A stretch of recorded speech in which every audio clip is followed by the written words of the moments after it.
அவர் உடன்படிக்கையை நிறைவேற்றுகிறார். He is a covenant keeping God.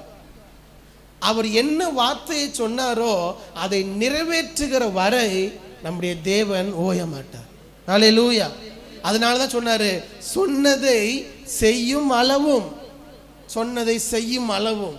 அதுதான் உடன்படிக்கை தருகிறவர் மாத்திரமல்ல, வார்த்தையை தருகிறவர் மாத்திரமல்ல, அவர் உண்மை உள்ள தேவன், வல்லமை உள்ள தேவன், மாறாத தேவன், உடன்படிக்கையை நிறைவேற்றுகிற தேவன்.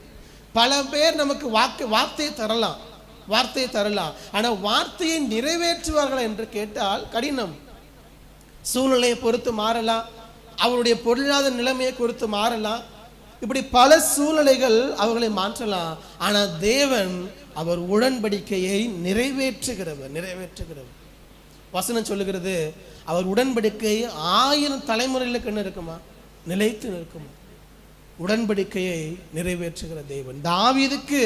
தாவீதோடு பண்ணின உடன்படிக்கை அவருடைய பிள்ளைகள் சந்ததிகள் முழுவதும் தேவன் என்ன பண்றாரு, ஆசீர்வதிக்கிறார். எதற்காக?